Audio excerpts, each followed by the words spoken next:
Hello, and welcome to Enabling the Edge Cloud Duality of Time Series Data. This is going to be a great discussion of the value of edge computing, some of its biggest challenges around replication between the edge and the cloud, and some effective ways for maximizing the effectiveness of the edge cloud model. Today's webinar is sponsored by InfluxData and produced by Actual Tech Media. My name is Scott Becker. I'm from Actual Tech Media, and I'm excited to be your moderator for this special event. Now, before we get to today's great content, we do have a few housekeeping items that will help you get the most out of this session. First off, we want this to be an informative event for you, so we encourage any questions in the questions box in our webinar control panel. Not only will we have team members responding to questions during the live event, but we'll also have a dedicated Q&A session at the end of the presentation where we'll discuss in greater detail some of the top questions that you have. The Q&A panel is also the place to let us know about any technical issues that you might be experiencing. A browser refresh is going to fix most audio, video, or slide advancement issues, but if that doesn't work, just let us know there in the Q&A and we'll provide further technical assistance. Second, in your handout section of that webinar control panel, you'll find that we're offering several resources. There's a one-page PDF on edge data replication and a link to a trial of InfluxDB Cloud. Those resources there also include a link to the Gorilla Guide Book Club, where you can get access to Actual Tech Media's great printed resources on technology topics, as well as a link to the ATM Event Center, which has our calendar of upcoming events. So I encourage you to access those resources now and share them with your friends and colleagues. Third, at the end of this webinar event, we will be awarding a $300 Amazon gift card to one lucky registrant. Of course, you must be in attendance during the live event to qualify for the prize. Official terms and conditions of today's prize drawing can also be found in your handout section. Just scroll to the bottom and you'll find the terms and conditions link there. Finally, one of the best benefits of this event is the opportunity to ask a question of our expert presenters. And so to help encourage your questions, we have a special additional prize for you. That's another Amazon gift card, this one for $50 for the best question. At the end of the event, after it's over, we'll look at all the questions, pick out the very best one, and contact that prize winner. And with that, let's get to today's fantastic content. It's my pleasure to introduce you to our presenter today, Sam Dillard, who's Senior Product Manager for Edge at InfluxData. Sam, welcome to the webinar. Thank you, Scott. Happy to be here. Well, great to have you. Yeah, take it away. Right on. We'll move into the title slide here. You can see that, okay? Yep, I see it. Thanks everyone for showing up. I'm really happy to be here. It looks like we have a good audience too. So I wanted to the title of the webinar, I guess, was enabling the edge cloud duality of time series data. The title of this slide is edge cloud replication.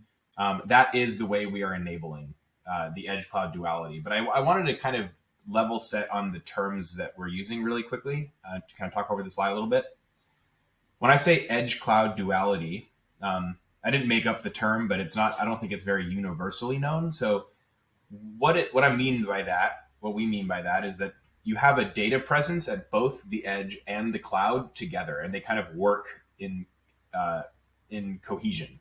And so with respect to time series data specifically, that can create seriously hard to overcome challenges for your business. Time series data is naturally really, really high volume because you're appending new samples of data over time, and you're not replacing data, right? So you're constantly taking samples. So each time series is generating a lot of data, and you may have a lot of time series. So if you're familiar with this data type, hopefully you are, and then if you are, you're in the right place. You'll know that transferring that kind of data over, the public internet or some other wide area network can be really challenging. So we're going to talk about that specifically, and I'm going to briefly discuss a feature that Influx introduced into the InfluxDB open source. So that's the agenda. We'll talk about the edge cloud in a little bit more detail, why someone might have it. If you're not currently using an edge cloud duality, you might want to. But then there's, of course, problems that it introduces, especially from the standpoint of this type of data. And then I'm going to briefly talk about the feature. This is not a sales pitch, but I want to just cover the feature that InfluxDB introduced to enable this kind of architecture. And then I'll talk about use cases. But I want to, I'm going to hone in on one kind of major use case that deals with the data volume specifically in a lot more detail towards the end. So the what and why of edge, right? Instead of defining edge and using the Webster's dictionary term, right, and it would be probably the fourth definition in that entry to Webster's, I'm going to describe it in sort of its properties and the benefits and costs of those properties, and then how you might design for those properties. So the first property is that data is raw. Your data sources are at the edge, right? Data is being generated there, and it's in its raw form. So the benefit of that is that it's very detailed and it's faithful to what actually happened on the device, right? There's been no altering of the data points. So the data points are what they are, right? And there's nothing more true than those data points. However, the con is that they are raw. And so oftentimes that means they're not enriched, they're not given extra context or more information or even processed in some meaningful way. So when you have software at the edge, especially database software, you want to design or have software that allows for high velocity of ingest, because you want to, like, this data is not computed, so it's in its raw form. It's going to be probably higher volume, right? Because you're not aggregating it, and then you want to be able to support precision of your data types. I mean, if it's like a float, you might want to have like a precise float value, but you also might want to have precise timestamps there, right? Where you want to be as faithful to the original data point as possible. So if you have nanosecond time precision, you'll want to support that ideally. Data is scoped to the network is another property of the edge, which means basically that the data at the edge is just contextually scoped to that site, that edge site. What this gives you is no extra network hops, right? You're not moving between networks, which can cause sort of unpredictable latencies. There being no extra hops means that you can keep the data private more naturally. And then, of course, because there's no network hops, we expect lower latency, right? The con to this is that you lack context. So if the data is scoped just to the network, each edge site is probably not going to get data from other edge sites. So this is where we'll talk about this, but this is where the cloud will come into play. So design goals, you want to have fast ingest once again, and then of course something that supports low latency query. Take advantage of the fact that these data points are arriving at the database with low latency. You want to get insights from those data points fast with low latency. And the last property is that there are constrained resources. So this has the benefit of generally being cheaper, right? You're using probably older and smaller hardware at the edge. Can be framed as a benefit, right? But of course, this means that you have fewer resources, right? You don't have the same flexibility with how you deal with your data at the edge than you do in something like the cloud. So you might want to have software at the edge that is resource efficient and can do data management more natively and automatically. The why cloud, this is very obvious to everyone. We've been getting this pitch for 15, 20 years now, but it's central, it's scalable, and it's managed, right? So we know that. Why edge cloud though, right? So the edge cloud duality is essentially combines speed and precision and the privacy of the edge with everyone knows the horsepower or the just sort of potentially infinite scalability of the cloud. So most of your critical and immediate workflows should happen near data sources. That'll be the edge. Your private data should be kind of contained to the edge as much as possible.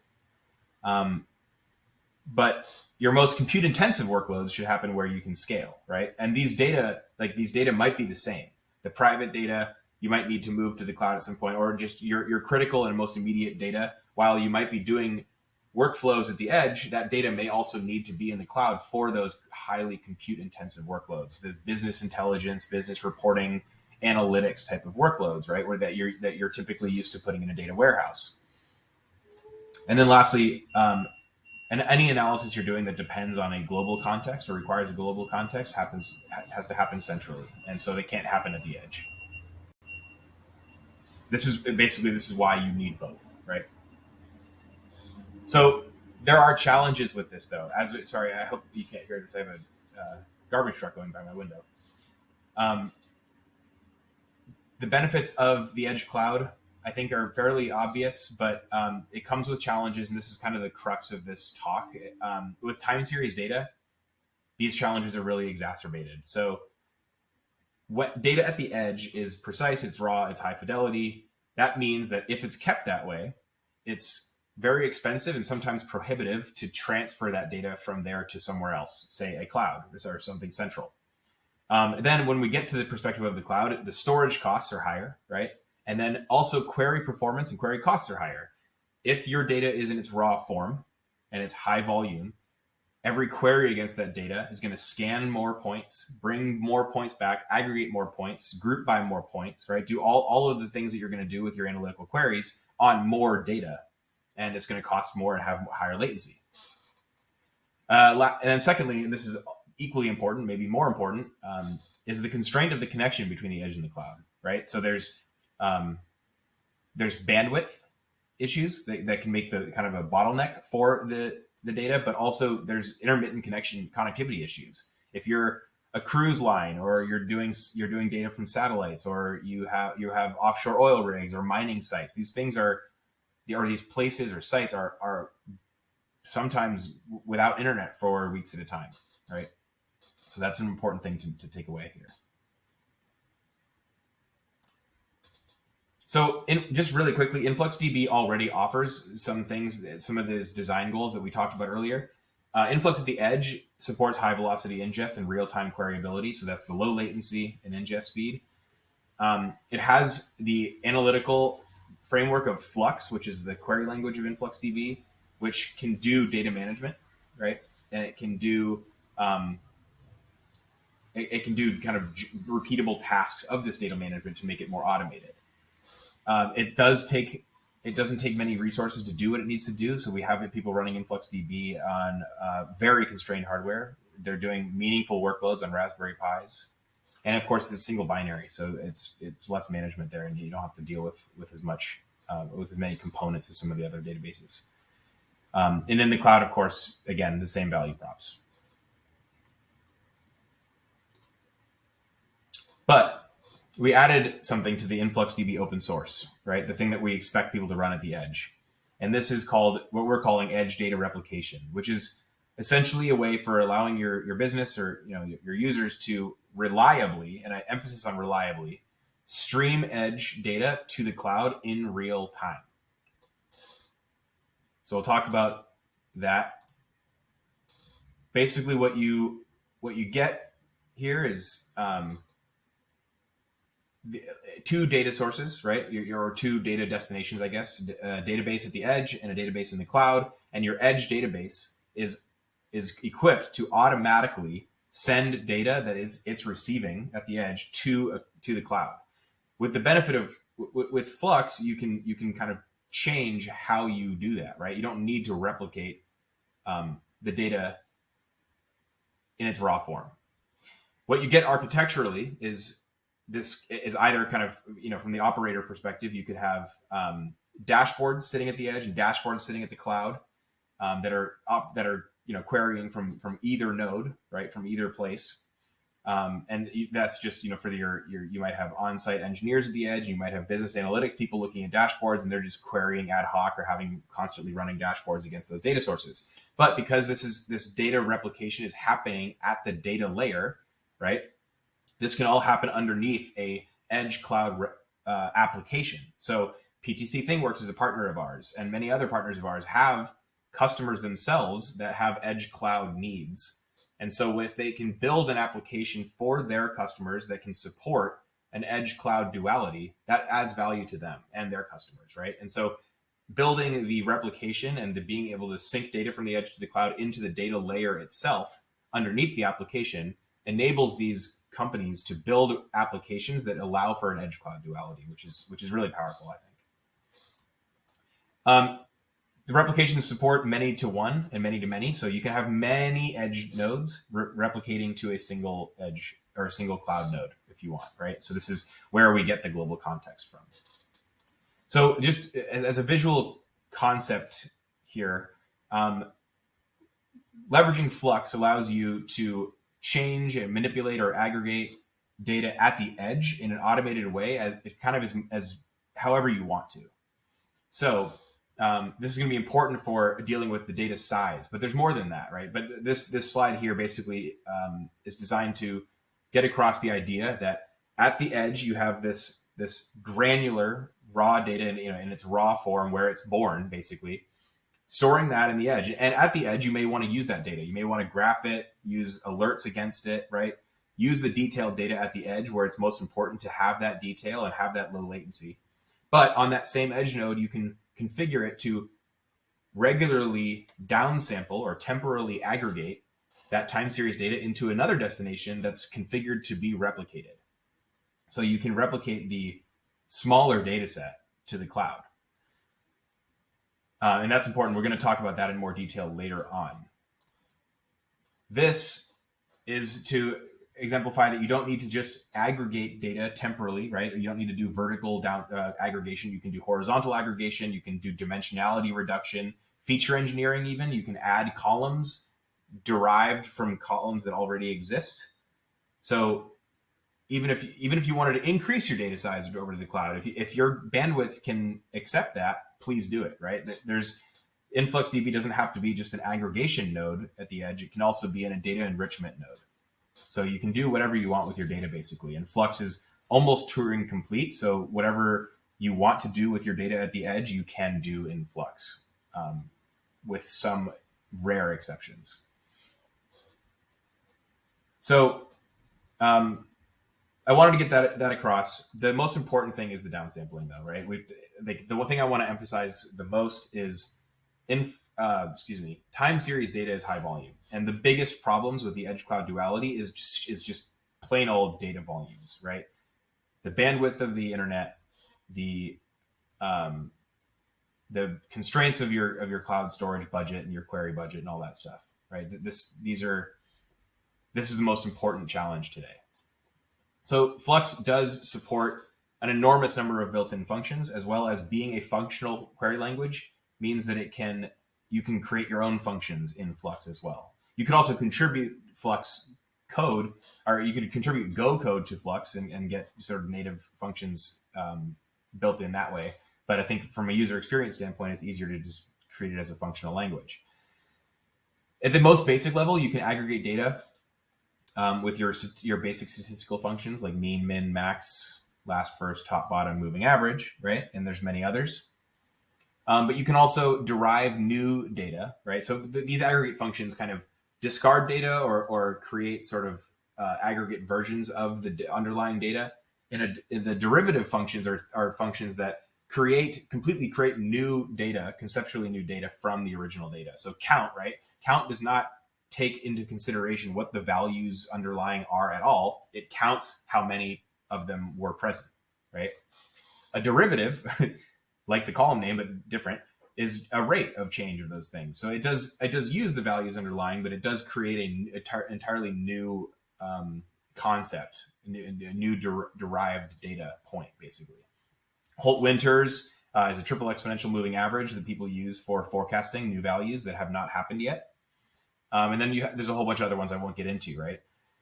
Custom aggregations or derivatives. These can be built with Flux. So a common one that we use internally is something called count over threshold, and that'll be one I actually go over in a second here in a few slides. Candles. I don't know if you guys are familiar with stock trading or cryptocurrency trading, right? Candlestick graphs are those ones that they kind of look like box plots that are vertical, and you can see it's a box with like little stems on it, and then they're either red or green. Basically, what that is the high, low, close, and open price of some equity or some cryptocurrency, and then the color is the direction it was headed at that during that window. So if basically the close price was higher than the open price, it'd be green, and vice versa for red.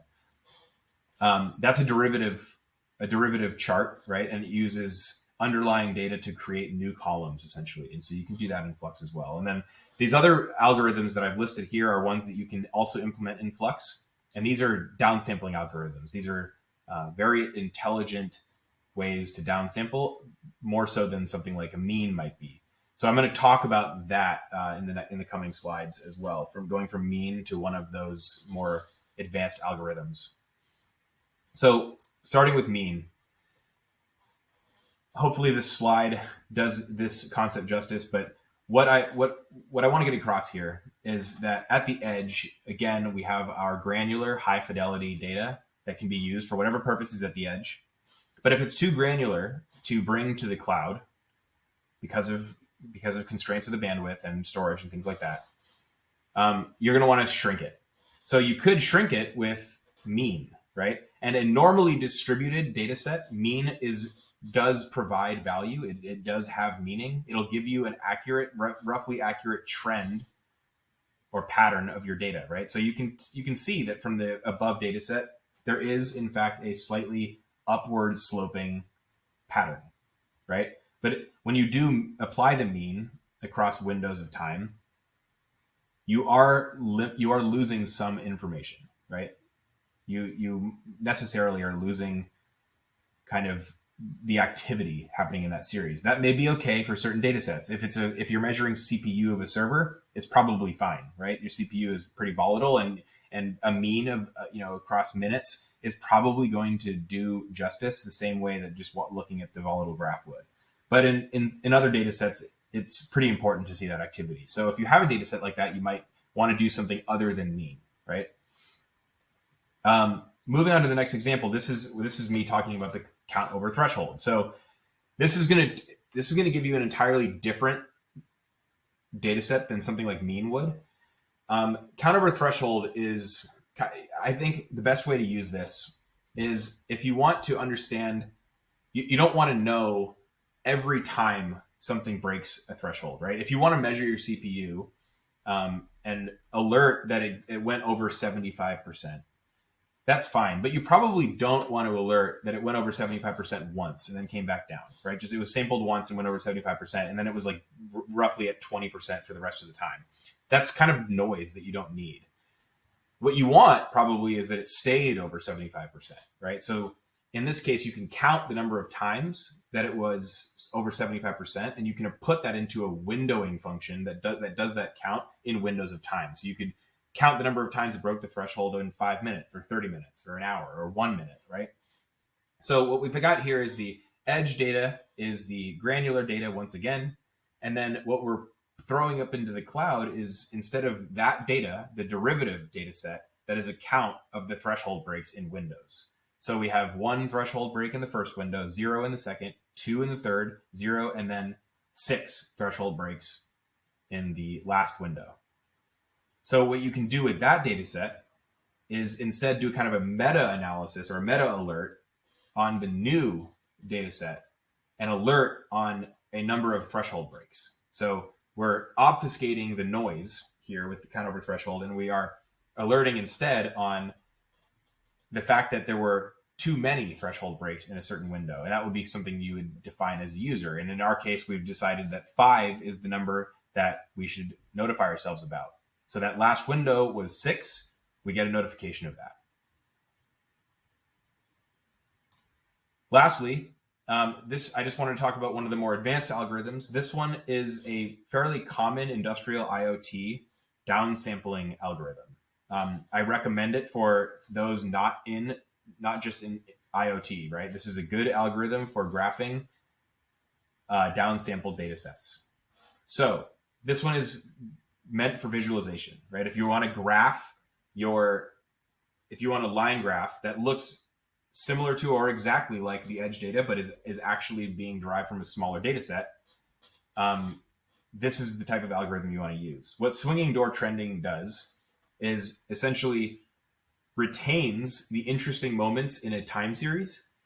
And by retaining the moments, I mean it retains the actual original value and the timestamp associated with that value for every interesting moment. So every spike and every trough, right? Everything that kind of affects the shape of the line will be retained. And then any data points in between those moments will be discarded, right? It does that fairly, in a fairly sophisticated way.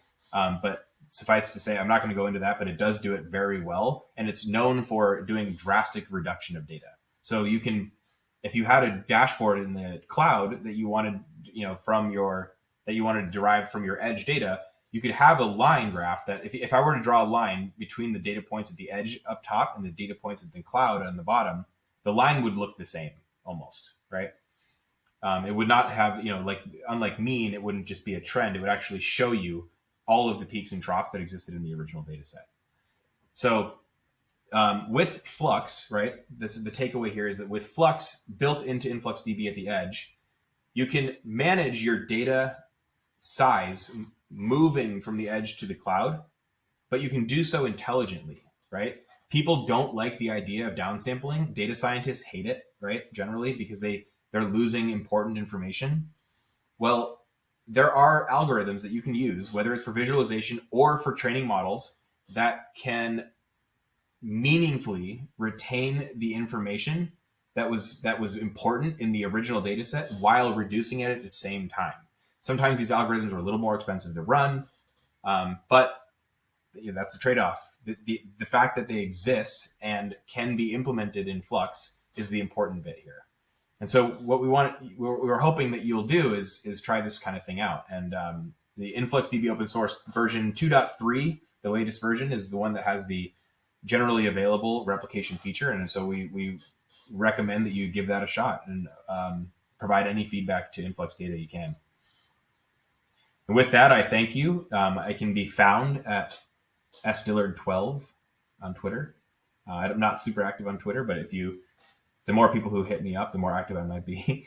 And then, of course, I'm an OG LinkedIn user, so I have the Sam Dillard account name there. Very nice. Well, Sam, that was really interesting. Before we get into some of the audience questions, I was just wondering if you could talk a little bit more about like some of the use cases for, a time series database versus like a relational database, like a more traditional database. Yeah, certainly. So I think that also ultimately comes down to volume too. So time series databases haven't always existed, of course, right? The traditional relational databases are traditional because they came first.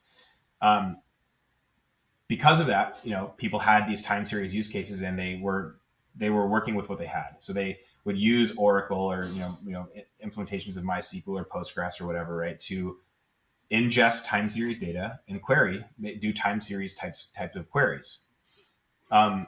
Because when that was happening, the data was just not granular, right? People were sampling their servers or their IoT devices at like 10-minute granularity because the data was too high volume for these databases to handle.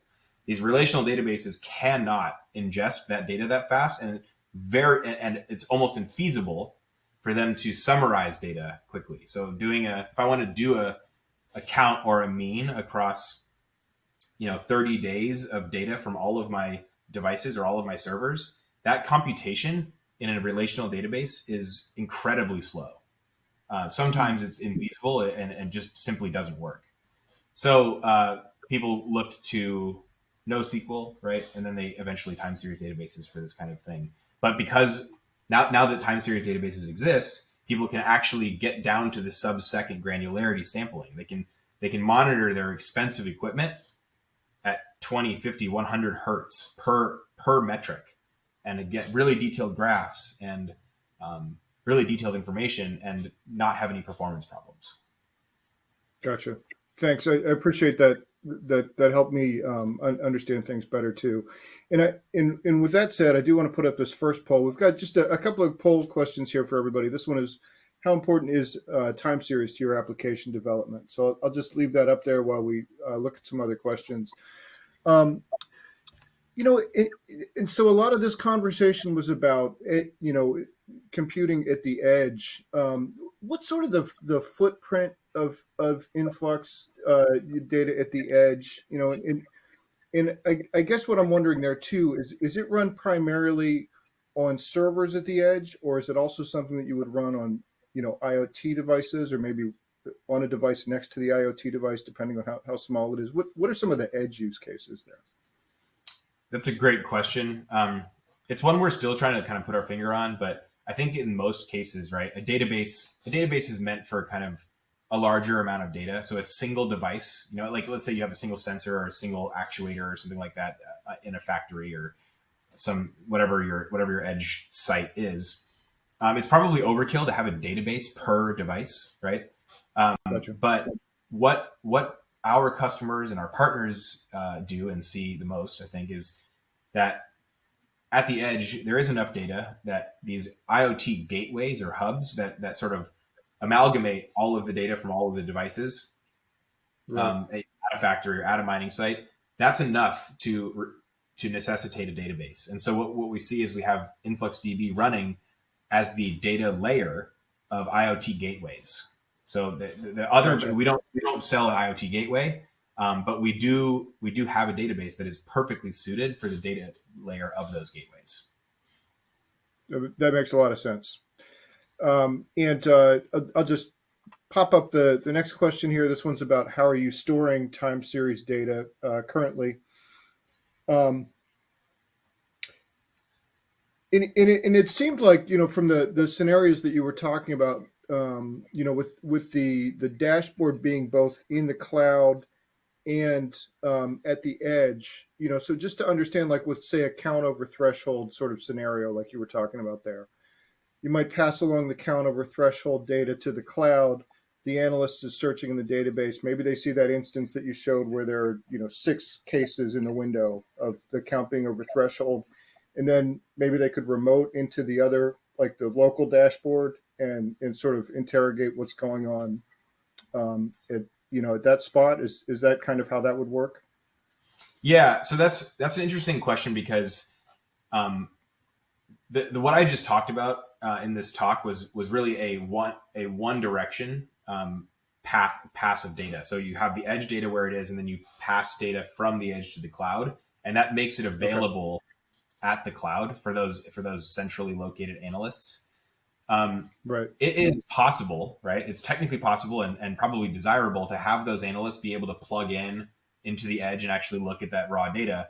That brings security concerns for a lot of IoT companies, though. So we want to kind of get rid of that objection and allow the data to simply be present in cloud so that you don't have that security vulnerabilities. Once you start sending read requests from the central place to the edge, it adds a lot of weird complexity. Technical complexity, Gotcha. not so much. It's really more about compliance issues. So you can do it. It's just this feature does not cover that. Gotcha. That makes a lot of sense. We have a question here. Somebody has an enterprise cluster. They're wondering if they can replicate to that. Yes. Yeah. There's so funny that's asked. There is currently a bug, but the code is in to fix that bug, in the shipping in the newest version of the open source this week. But yes, conceptually that is the case. That bug fix will make that the case. Okay. Super.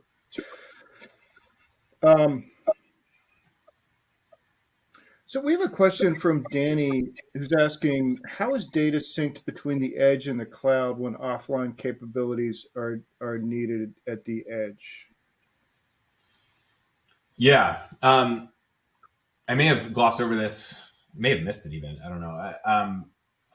The reliably feature of the replication is important here. So the replication feature basically automatically streams data as you configure a bucket to replicate. As that bucket at the edge receives a data point or a batch of data points, it immediately flushes that to cloud, right? If it can. What's going on underneath the hood, though, is it's actually writing it to an on-disk queue, a disk-backed queue that keeps data ordered. The reason why that's important is if the data cannot be written to the cloud, right? If the flush doesn't work, if there's a connection issue, like the question asked, the data will remain in the queue. And as that connection is still down, the queue will build up.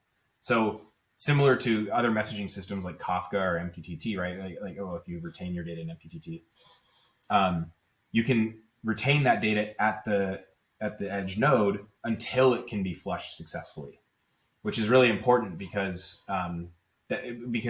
that happens all the time, right? And if you're not dealing with those failure scenarios, you're going to end up dropping a lot of data. And in cases where you have weeks at a time where you don't have any internet connection, there's a lot of data to drop, right? So that the TLDR is that there's an on-disk queue that buffers data that can't be written until it can be. Okay. All right, super. You were talking a little bit about there, sort of in the scenario that I was asking about compliance, and Ned is wondering, can InfluxData ensure that my private data and sensitive information is safeguarded under edge data replication? So, anything you can say about that? Sort of a complicated answer to that. So it's going to be the replication is going to be over TLS, right? So it's going to be encrypted in transit. Yep. If you have truly, if you have PII where like that's not going to suffice. That's an example of like needing the edge, right? Where you absolutely have to have the data at the edge, and if you can't obfuscate it in any way, then just keep it there, right? There's nothing we can say about. But we could probably later on down the road add some features that make that transition compliant. But currently that's not the case. So we would expect you to keep that kind of data at the edge. And then if you want to do any business analytics, somehow obfuscate it so that data can get to the cloud.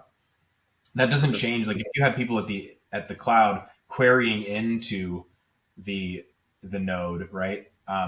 You have kind of the same issue anyways. So if it's private and has to be locally scoped or in the private network only, that's just the case. It's the way it is. Replication does not solve for that. It's more about any data you can move to the cloud. You can do so easily with replication, and you can do so intelligently. You can make it smaller if you need to easily. Okay, super. Michael has kind of an architectural question. He's wondering how you implement this in your environment. Are there physical appliances, or is it software agents, or how does it work? So InfluxDB is all software. It's application level. It can be basically any x86 Linux platform will support it, right? So obviously Raspberry Pis, and we have people running on other smaller devices, resource constrained. Of course, now we have things like AWS Graviton and all these other, AWS Greengrass to help deploy things out to the edge. All the other cloud providers have that as well. But there's really the limitation of deploying InfluxDB at the edge is kind of a thing of the past. You can just kind of put it anywhere. All of what Influx does though happens at the application level, layer 7. Okay. All right. Super. Hopefully I answered that question. Yeah, correctly. Yeah. No, it sounded good to me. But Michael, let us know if there was any element that you were looking for that you didn't hear there. Joan is wondering about sort of timeframes from engagement to implementation. How complex do these deployments tend to be? Yeah, so the configuring buckets to be replicated is a matter of seconds, or maybe minutes if you have to look at you can do it over the API or the command line of InfluxDB. If you're learning to use the remotes and replications feature, it might take you 10 minutes, right? But if you know what you're doing, it's the configuring it part is 30 seconds. From a global topology perspective, like that's for one node. If you are deploying InfluxDB to a bunch of edge sites, that's more a matter of your deployment scheme. So do you use Ansible or Terraform or Chef or Puppet to do these things, or are you manually installing InfluxDB at every one of these sites? That dramatically changes the answer. But InfluxDB can be absolutely automatically deployed with any of those pieces of software. In fact, we have an ebook coming out in a few weeks, I believe, that there's a chapter on using Ansible to do that. Very cool. All right, great. And I'm going to put up our last poll question here, just about additional information that you like about InfluxDB. Michael answered back. Thanks, Michael. He says, sounds good. Thank you. So sounds like, Sam, your answer hit it. So thank you. I think that we are just about out of time, and we've run through most of the questions. I guess a good one to end on is one from Ned here about how do you get started with InfluxData? I suppose it depends on where you're coming from. If you're interested in InfluxDB open source, you can go to the docs and you can go to the downloads page. I'm sure my team here will have links for folks. If you're interested in Influx Cloud, it's a similar path, but it's slightly different. Like you click a different button in the website. If you want an edge cloud duality, of course, both are going to matter. So it kind of depends on what you're looking for. If you want to just download and play with it, though, the downloads page is your spot. And then, of course, learning how to use it. We have a YouTube channel that has a bunch of stuff on that. We have an InfluxDB University, which is sort of a set of courses for certifying yourself for InfluxDB usage, and then the docs as well for procedural information. Right. All right, super. Well, Sam, thank you so much for coming on today. Really appreciate it. This has been a really fascinating introduction to what you guys are doing. Really appreciate it. Thank you. All right. Have a good one. You too.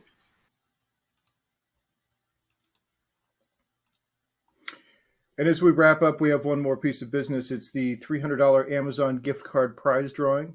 And the winner of the gift card is Kim Duval from West Virginia. So congratulations to Kim.